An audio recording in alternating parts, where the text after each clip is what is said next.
A Semana em Foco com Jefferson Santos. Bom dia, Jefferson. Bom dia, Jorge Tais. Bom dia, Rafael, que está aqui nos trabalhos técnicos da Itaberá. Bom dia para você que está nas ondas da 98.7 e também no nosso Instagram, aqui acompanhando ao vivo, no YouTube, que circula o Brasil, o mundo também, né? Essa tecnologia que nos permite atravessar as ondas e barreiras, né, Jorge? Sem dúvida nenhuma, né? E como principais notícias da semana, a gente começa com a do dia, que foi aquele ataque bomba ontem em Brasília de um catarinense, né? Um homem-bomba suicida, um catarinense do Alto Vale do Itajaí, que hoje é manchete em todos os jornais e meios de comunicação do país e até de alguns internacionais. Mais um catarinense. E é um ato terrorista que a gente não via, né? No país, né? Jorge, assim, ó, tem gente que a gente não consegue mais dialogar, conversar. Só tem um assunto na cabeça. Lula e Bolsonaro. Lula e Bolsonaro. Pois é. Cara, mas isso é triste demais, sabe? Tem gente que eu realmente excluí da minha rede de relacionamentos porque não existe outro assunto. Tem grupos de WhatsApp que eu deixei de participar, grupos de amigos antigos, ou então silenciei, arquivei ali no WhatsApp para não... Porque nós jornalistas às vezes precisamos de algumas informações, tal, de contatos, porque só se debate isso. O que aconteceu ontem demonstra que isso é sim uma doença psicológica, psicomental, ou seja, porque não pode não ser, né? A pessoa mandava mensagem para ele mesmo. Agora já tem os conspiracionistas, né? Dizendo que, será que é ele que escrevia essas mensagens ou alguém pegou o celular dele? Gente, era alguém realmente fora de si, sem controle emocional, talvez com problemas, que mais de 59 anos, né, Jorge? Novo ainda, mas que mais antigamente não eram diagnosticadas algumas patologias que hoje, graças a Deus, são, né? Exatamente. Daqui a pouco vai estar aqui o João Roberto Marcelino, ele é psicólogo da Polícia Militar. A nossa pauta aqui era o estresse.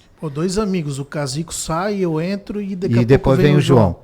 A nossa pauta aqui era o estresse, né? Mas se encaixa muito bem nesse sentido, porque não deixa de ser um estresse excessivo que leva as pessoas a algum surto psicológico, né? Um estresse excessivo pode ser um estresse de coisas que você acompanha, por exemplo, né? Você se afunda acompanhando algo na rede social, por exemplo, ou até mesmo na televisão, no rádio. Você só busca aquele tipo de informação, aquele tipo de acompanhamento, fica focado e aquilo vai te gerando um estresse. Eu não sou especialista, não posso falar isso, o João é que vai falar, mas é o que eu acho, eu acredito. Vai te gerando um estresse, e esse estresse toma uma dimensão tão grande que passou do limite e virou um surto.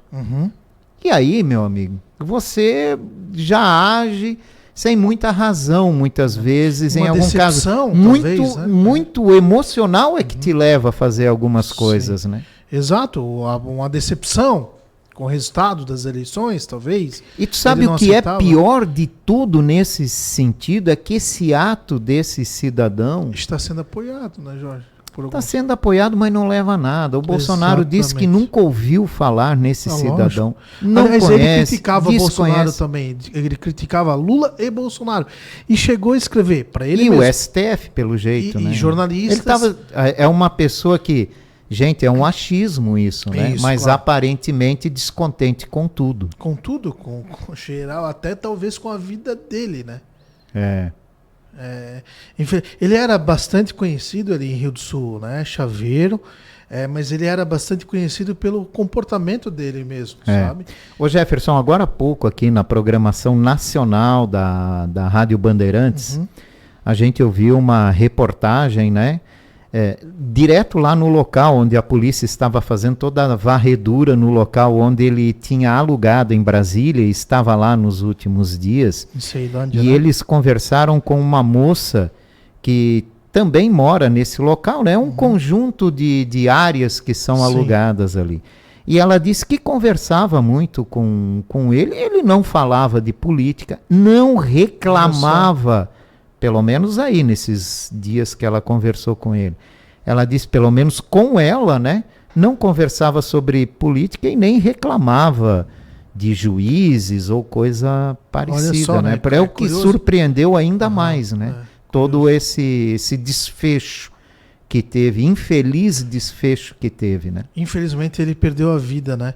Mas, assim, é uma infelicidade ainda grande, mas ao mesmo tempo pequena, porque graças a Deus não houve uma outra vítima, pessoas inocentes, ou uma dessas pessoas que ele não gostava, né? Como um ministro, como um político, enfim. Gente, se você não gosta de alguém, você muda isso no voto, né? Enfim, e aí se você perder, você tem que aceitar, isso é democracia, e isso é o assunto do dia, vai ser o assunto do final de semana, talvez outros, né? O que aconteceu lá em 8 de janeiro de 23. Isso é um fato histórico, né? Exatamente, sabe? Mas a gente precisa evoluir enquanto ser humano. Daqui a pouco, acho que o João é um ilustre professor, né? E tem, assim, umas falas sensacionais, como psicólogo mesmo, como ele autoridade, vai poder, trazer informações para a gente tentar compreender um pouco melhor como isso acontece. E que é difícil, é muito difícil. Nós, jornalistas, passamos por esses estresses. Quando a gente vai cobrir um fato, eu estou na rua, eu não me sai na minha memória o abril de 2023. Quando eu cheguei em casa, eu ajoelhei na frente dos meus filhos e não conseguia fazer outra coisa a não ser chorar. Isso provoca um estresse muito grande, né? Uma situação agora, tirando isso para o lado mais político, Santa Catarina já tem essa imagem nazista. Infelizmente, né? Como eles falam em nazismo, olham pra gente, né? Exato. E agora a gente ganha um lado terrorista. A gente já tem também aquele ato do governador Jorginho Melo que não ajudou, na minha modesta visão, em nada se negar a ir a um encontro de governadores para discutir gestão de segurança. Mas não se avançou nada. Mas ele é o nosso representante, gente. Né? Ele foi eleito para nos governar em todas as situações, independente de quem seja o presidente, se ele gosta ou não gosta. Exatamente. Né? Então, e estava ali se discutindo, ou pelo menos estava em pauta, o assunto um dos mais importantes, que é a segurança. E olha, a segurança, que podia ter evitado algumas coisas, né? Mas isso é reflexo, Jorge, de nós catarinenses, né? Quantos extremistas iriam criticar o governador por ele ir numa reunião com o presidente Lula? E eu acho que definitivamente isso que pesou, apesar de que ele deveria ter coragem, e aí a gente já tem uma nova polarização entre a direita no estado, que surge com a possibilidade da candidatura do João Rodrigues.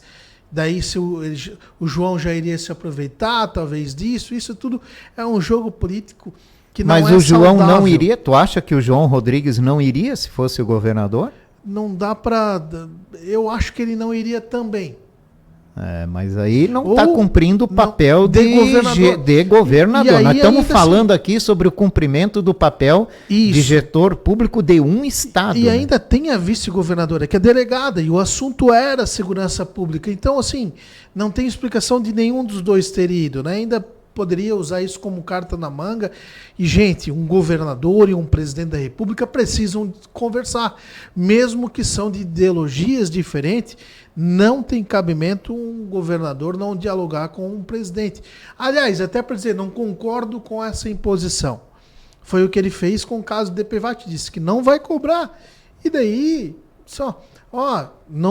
em Santa Catarina isso não vai acontecer. Eu vou me opor até onde eu conseguir. O que vocês querem impor? Como Caiado fez, Tarcísio fez. Né? E isso mas daí se negar a participar de uma discussão sobre uma possibilidade de avanço num setor tão importante, aí, eu, na minha opinião, acho que isso não é bacana. É igual você não comparecer só nos às afasta. Urnas. É igual não comparecer nas urnas. É algo muito semelhante. Existe uma diferença entre não comparecer e ir e dizer eu não concordo com nenhum desses, exatamente, que é o branco e nulo. Exatamente. Né? O cidadão foi lá, demonstrou a sua indignidade, não votando em ninguém. Exato. Agora, o que não vai vir as costas aí é diferente. Né? Diferente. Vamos virar essa página também para falar do anúncio do presidente da nova gestão pública aqui em Blumenau, de quem será o novo presidente do SAMAI a partir de janeiro. Policial civil Alexandre de Vargas foi anunciado pelo prefeito eleito, deputado Egídio Ferrari. Será que o Alexandre vai dar conta de colocar a casa em ordem? Esse é o grande que é a grande preocupação do SAMAI. A gente sabe que tem problemas em infraestrutura. Durante a campanha, né, muito se criticou, dizem que sobra dinheiro e falta investimento, e que essa sobra de dinheiro gera muitas corrupções, tantas investigações que nós temos ali no SAMAI.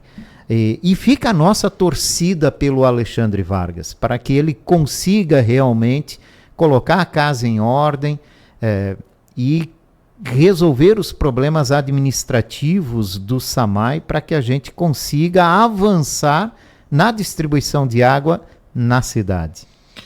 Esse nome surge como a terceira opção de Egídio Ferrari. Alexandre Vargas, conversei com ele remotamente. A primeira era o ex-diretor da Agir, que está no Banco Mundial, que não vai trocar um salário de 40 e poucos mil reais por 16, 19. E quem seria a segunda? Seria uma diretora concursada do SAMAI, Samantha, salvo engano o nome dela, que recebe aí na faixa de 20, 22 mil reais hoje, né? Como diretora da autarquia? Como diretora da autarquia, é um grande salário. Só não sei se ela voltou, mas ela estaria fora do Brasil nos últimos dias de férias ou licença, alguma coisa assim.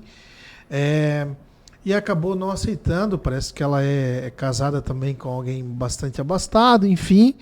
E os próprios servidores concursados do SAMAI comentaram nos corredores que isso não daria certo. Não sei se de fato foi o não dela ou uma opção de escolha. São nomes que ventilaram, e isso está bastante evidente, essa ventilação. E aí o Alexandre surge como homem de confiança de Egídio Ferrari. É um policial civil. Mas ali precisa de alguém de confiança. Exatamente. Né? O Alexandre, pelo pouco contato, assim, conversei com ele 1 ou 2 vezes, é uma pessoa solista, que gosta que atende todo mundo, né? Porém, é alguém que não tem propriamente experiência com relação a isso. Mas se a gente, com relação à autarquia, o que o SAMAI cuida, mas se a gente perceber e fazer uma análise, quem que assumiu o SAMAI que realmente tinha, nos últimos 10, 15 anos, uma expertise em tratamento de água e tal. Acho que, e aí tem aqui uma dica, o próximo presidente do SAMAI, ele tinha que chegar, conversar com os servidores de carreira, com quem está lá, com quem não é de carreira também, e entender o que tudo a SAMAI tem, o que tudo a SAMAI é, quais os principais problemas, quais os principais pontos fortes, conhecer de fato, por exemplo, os reservatórios de água que estão apodrecendo, tem reservatório desativado. Isso é de fato uma solução para muita coisa. Água reservada, porque na última vez que eu tive aqui eu disse, tem água indo fora, água tratada indo fora, sendo desperdiçada porque não tem reservatório, né? Para que você entenda, água tratada durante o dia, durante o dia tem demanda, e durante a noite, nesses tempos de temperatura alta, como estamos agora, estou recebendo inúmeras mensagens no WhatsApp de leitores que estão sem água, especial na região norte da cidade. Tava falando com o Rafael aqui na recepção, Jorge. Devem ter compartilhado meu número também com todo mundo, meu número pessoal. Não paro mais de receber mensagem, estou em contato com a assessoria, enfim. Mas o povo está sofrendo, não tem água na torneira. 3, 4 dias, vai vir um feriadão, todo mundo em casa, banhos de piscina, banho de mangueira, vai ter gente gastando mais e gente sem receber. Aí, mas imagina-se uma situação tranquila, estável, temperatura alta, não está faltando, baixa, não está faltando água. A água que continua sendo tratada à noite é a mesma água que, em números, é a mesma água que é tratada durante o dia. Só que, como não tem reservatório, a água tratada da noite volta para o rio Itajaí-Açu, tratada, porque não tem reservatório. E possuindo reservatório, se falta água pelo consumo, pelo rompimento de adutoras, sai do reservatório e entra nas casas das pessoas. Então é isso, resolver problemas básicos, pequenos. Por quê? Porque a nova ETA não vai ser inaugurada em 24, talvez nem em 2025. Estou falando aqui sem medo de errar. Talvez a gente não tenha eficiência de uma nova ETA ainda em 2025. O verão será muito pesado. Mas por que você diz isso? A obra não começou, está atrasado, tem problemas? O que você sabe que ninguém sabe? É isso tudo, né? E aí, em que pé está a água? Está trancado, nós não podemos ir lá ver. Vamos lá ver que pé está a água? Que pé está assim, ó. Tem licenciamento ambiental ainda, parece que para seguir. Sabe, Jorge? Então, assim, e a obra pública? Daqui a pouco chega aditivo, daqui a pouco vem chuva, daqui a pouco... É o cenário que a gente está acostumado a ver. E que eu não entendo como É lógico que essa situação é meio que um cala-boca, né? Assim, parem de reclamar que a gente vai resolver. Né? Vamos inaugurar já, mas não vai acontecer. A previsão é abril, maio do ano que vem. Estou torcendo muito para que eu esteja errado, mas eu tenho convicção que infelizmente não vai acontecer. Só notícia ruim, hein, Jefferson? E aí o pessoal do Garcia boa, ficou na bronca, os moradores do Garcia, porque a água do Garcia vai ser distribuída para o resto da cidade. Mas a ETA lá vai trabalhar mais, né? Hoje ele opera um período do tempo e é desligada. Ela vai continuar trabalhando e esse excesso que você fala da ETA 2, que às vezes volta, esse excesso vai para outros lugares. Exato. E assim, ó, não vai faltar água no Garcia, porque primeiro a ser abastecida é o Garcia. Primeiro é o Garcia, óbvio. Entendem? E a água do Garcia é mais saudável que a do Itajaí-Açu. Por quê? Porque lá tem muito menos poluição. Então é menos produtos para tratar a água. Isso automaticamente mais saúde para o consumidor que bebe essa água e automaticamente mais saúde para os próprios equipamentos, porque menos produtos químicos, menos corrosão e outra, é igual carro, né? Se você protege ali com aditivo, enfim, o radiador, enfim, uma gasolina aditivada e aí tal, ele vai proteger mais o seu carro. O produto de tratamento da água é diferente, quanto mais produto, mais corrosão nas adutoras, equipamentos e assim vai. Eu não sou técnico, mas eu ouvi técnicos que falaram sobre isso. Vamos lá. Aumento do subsídio para a Blumob. O governo encaminhou uma proposta à Câmara de Vereadores para abrir espaço para mais 19 milhões de previsão no orçamento para a empresa que opera o transporte público em Blumenau no ano que vem, podendo chegar à previsão orçamentária de 57 milhões. É 1/3 do custo. É 1/3 do custo para não ter aumento de linha, não ter aumento de horários. O CETERB aí anuncia alguns aumentos aqui, aumentos ali, mas quem anda no transporte coletivo sabe que o impacto é insignificante. E aumentou o número de passageiros. Depois da pandemia... Aumentou a procura, mas daí quando começa a entrar no ônibus, ficar amarrado na porta, enquanto outro dia tu já não quer mais ir. Ainda o que tá ou chega no trabalho totalmente estressado. O que está salvando isso é o preço dos automóveis e motos, né? Carros e motos. Eu vou dar um exemplo aqui para você. Vou dar um exemplo. Exemplo meu, né? Eu posso, né? Eu acho que dá um exemplo meu, né? 7h22, terminal Água Verde, sai um ônibus 32 com destino ao terminal da Fonte via Rua 7 de Setembro. Socadaço, mas socado demais. Eu já cheguei a falar pro CETERB, pô, se não dá para botar horário, cara, aumenta o ônibus. É o menor ônibus que tem. Pô, não dá para botar um ônibus Troncal, né? maior, Troncal, pelo menos você dá um pouquinho mais de conforto para quem está ali e mais espaço para as pessoas. Nem isso é capaz de fazer. Nem isso eles são capazes de fazer. É isso aí, Jorge. Então é difícil. E aí você ouve falar em mais aditivo. Para impactar menos na passagem, para manter o sistema. É uma previsão, né? O que se... Quem vai decidir se vai aplicar ou não é o governo. E os cálculos, né? Os cálculos já apontam que há essa necessidade, né? Porque aumentou o custo de pneus, de peças, subiu. Isso tudo subiu em 2024. A previsão de reajuste do salário dos trabalhadores, tudo isso está incluído nesse cálculo aí. Aí, essa previsão também é feita de onde vai sair esse dinheiro. E vai sair da manutenção do município. Exatamente. Lá da CEURB. Lá no ambulatório geral da Velha, o pessoal estava reclamando um monte lá, que o mato está tomando conta na região do ambulatório. Aliás, né, aquela última operação que bateu na casa, a Polícia Civil bateu na casa das pessoas, é justamente esse o problema. A área da saúde parece que estava pagando pelas roçadas que não estavam acontecendo. Tá? Isso é o que eu consegui apurar. Mas vamos lá.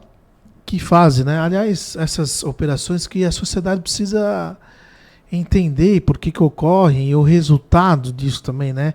É moroso também, há suas entranhas aí, mas a sociedade precisa saber.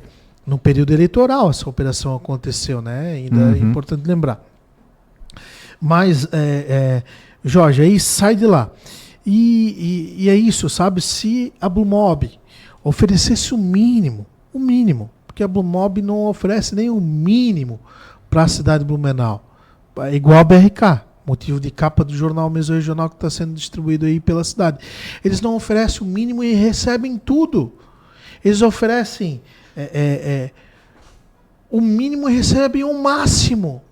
Parece Brasília, né? Que vai todo o dinheiro dos impostos para lá e os municípios ficam com o mínimo. Em Blumenau ainda tem Blumob e BRK, que estão sugando a cidade. Sabe? Algo inexplicável. Eu vejo assim, em alguns horários, aquele micro-ônibus socado, que não tem nem explicação, porque o motorista é o mesmo. O salário do motorista é o mesmo. O gasto do veículo é irrisório comparado a um veículo maior. Não tem como entender isso. Um micro-ônibus gasta praticamente o mesmo que um ônibus um pouco maior. E tá falando aí, era só, né, essas linhas troncais, 12, 10, 11, né, essas linhas tem ônibus maiores, né, que antigamente existiam Minhocão, né, no consórcio Siga. Que levava muita gente, e há muita gente que reclama até hoje por que tiraram, né, esse tipo de veículo de esse circulação. Sim, custa um pouco mais, né, articulado, tal, manutenção mais cara, compra mais cara, mas resolviam um problema enorme, né? E é lógico, você não precisa colocar eles rodarem em todos os horários, mas em horários de pico. Principalmente, né, que talvez aliviasse um pouco a situação. Vamos virar essa página também. Cabe aí a nova gestão decidir o que vai aplicar de aditivo. Conversando aqui com o prefeito eleito Egídio Ferrari, ele disse que quer sim dar uma atenção toda especial por isso, quer entender e revisar todo esse contrato. Ele falou inclusive de vans. Citou a questão de vans, porque não temos vans, por exemplo. É possível, não é possível? O contrato impede, contrato impede. Então tudo isso ainda Mas o seguinte, prefeito eleito vai estudar. Posso fazer só uma observação e aqui uma outra dica, se eles estiverem nos ouvindo. Desatravancar o trânsito gera economia para todo mundo, inclusive para o transporte coletivo. Essa semana, ali na região onde eu moro, na escola agrícola, houve uma pane no semáforo em frente ao Colégio Lúcio Esteves, que foi colocado esse semáforo na frente dos colégios por conta dos guardas municipais estarem mais livres, enfim. Para fazer fiscalização e a gente não ver guarda na rua. Isso, né? É bem isso. O que acontece? Ficou no intermitente ali no laranja, piscando. Não teve fila na escola agrícola, nem no horário de saída dos colégios. Porque cada pessoa que vai atravessar aperta o botãozinho, o sinal fecha. Também, motorista, se você tivesse mais educação... Não precisava disso, né? Porque parava na faixa. Exatamente. Aí você paga o preço por não ter educação, né? Mas, enfim, aí ninguém foi atropelado, ninguém ficou sem atravessar, porque alguns motoristas possuem educação, né? A minoria, mas alguns ainda são parte dessa minoria, não houve fila. Eu vindo para cá, caminho da rádio, aí tem essas fiscalizações nos semáforos, isso aí eu penso ser um absurdo mesmo. Tá? Sou a favor das lombadas eletrônicas, mas essas pegadinhas aí eu sou totalmente contrário. Aí no final da Rua São Paulo, já chegando na prefeitura, ainda estava no último verdinho. A pessoa que estava na minha frente de carro já parou. Ela não precisava ter parado. Talvez mas nem eu parei, eu peguei outra fila. E não passei dos 50 por hora. Não tem uma multa nesse sistema aí que foi colocado. Me controla o máximo para talvez eu um dia receba, mas não recebi. Aí, enfim, isso atravanca o trânsito. Tá todo mundo com medo de passar 50 nas sinaleiras. Aí passa 35, 40, para antes do sinal fechar. Isso tudo vai pesando no trânsito do Blumenauense. É hora de se rever. E aí, se tem fluidez no trânsito, tem para o ônibus, tem para o carro, tem para a moto. Tem para todo mundo. Para fechar, né, já que o nosso espaço já estourou, pessoas com experiência em gestão pública aqui de Blumenau, olha, a gente está reclamando de um monte de coisa aqui, mas pessoas com experiência em gestão pública aqui em Blumenau estão assumindo cargos de primeiro escalão em novas gestões públicas da região, principalmente Gaspar, Pomerode, Timbó também. Estamos exportando conhecimento de gestão pública. Posso dar um furo, então? Pode. Poltronieri vai assumir a Secretaria da Fazenda em Indaial. Em Indaial? Isso, está saindo daqui de Blumenau. Ele até foi convidado, até onde eu sei, pelo atual governo, em ficar na gestão, mas numa diretoria. E isso estava pensando se ele ficasse aqui e tal, mas acabou sendo convencido. O problema lá em Indaial é que se o governo vai assumir ou não, né? Mas segundo o prefeito André Moser, que também é advogado, né? Vai recorrer da decisão no TRE, se possível, se preciso, no TSE. Garante também, né, de que antes de todo o julgamento em todas as instâncias, tudo prossegue. Então, tem especialistas o candidato que que venceu lá vai, em princípio, ser diplomado e assumir o cargo em 1º de janeiro. Tem especialista que diz que sim, tem especialista que diz que não. Então a gente vai ver o que a justiça vai decidir, né? E ainda vai aí, se chegar 1º de janeiro, assume. Se não tiver impedimento, realmente, nessa primeira instância. Mas vamos lá. Aí vai acontecer o que aconteceu em Brusque, né? Uma nova eleição, e aí com os que receberam impedidos de participar. Se todas as instâncias definirem por concordarem com a ação de primeira instância. Exato. Aí sim. E eu diria que estaria ali em 50%. Meio? Bom, vamos ver como é que chega lá, né? Enfim, Jorge, então, oportunidade. Felipe Rodrigues, agora, acabou de ser anunciado ontem, né? Em Gaspar, pelo prefeito eleito, então, o Paulo Queires, para comandar lá a superintendência. Foi criada uma superintendência, né? Que tem um peso de secretaria, porque atualmente não há uma... Secretaria de Comunicação. Secretário de Comunicação. É uma diretoria, vamos dizer assim. Isso realmente pesa, né? O Felipe Rodrigues foi convidado, inclusive, pelo prefeito eleito de Rio do Sul para ser também superintendente de comunicação em Rio do Sul. O que pesou é a família dele, o filho, ele tem um filho pequeno, então, né, ir para Rio do Sul, ficar lá e iria ver o filho, assim como em Balneário Camboriú. Então o Felipe realmente sim fez uma boa relação com muita gente, atende as pessoas e acabou ficando aqui na cidade vizinha de Gaspar.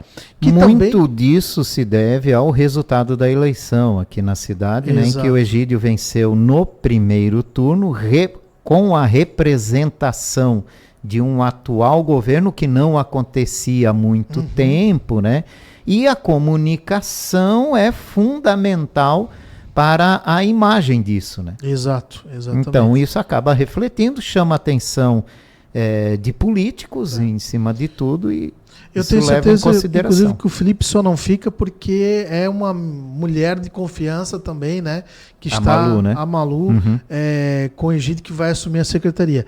Em Gaspar também está indo a Ana Karina, que é secretária da Fazenda de Indaial, né? Foi secretária aqui em Blumenau também, teve como o segundo cargo da pasta por um bom tempo aqui em Blumenau e que assume a Secretaria da Fazenda em Gaspar.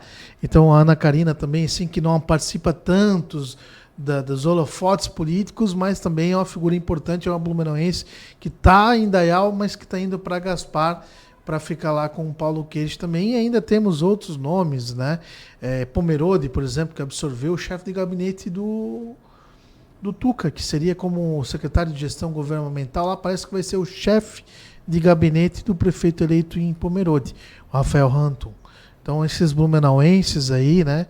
O Mike é do Partido Novo, né? Que não ganha eleição aqui, mas que está indo. Então estão circulando alguns outros nomes que podem ainda ser novidades aí nas cidades vizinhas.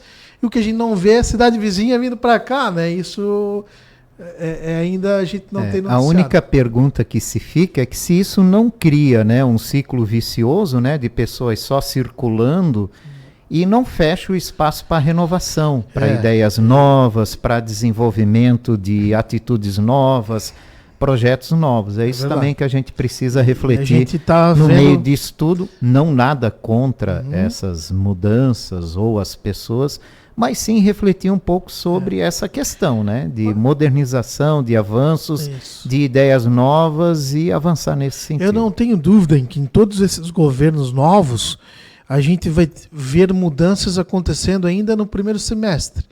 De gente que assumiu e sendo trocado aí, quem vai ter que trabalhar e mostrar que é eficiente vão ser os próprios indicados. Exatamente. Né? Jefferson Santos, obrigado pela participação, ótimo feriadão. Obrigado, Jorge. Boa viagem aí, Jorge está indo para Bonito, gente, curtiu o feriadão. Que bonito? Bonito é a casa lá que tem para limpar. É isso aí, um beijo para quem é de beijo, um abraço para quem é de grama para roçar. Vai ser bonito, né? Isso é muito bonito. Um abraço, Jefferson. A Semana em Foco na visão do Portal Meso Regional com Jefferson Santos.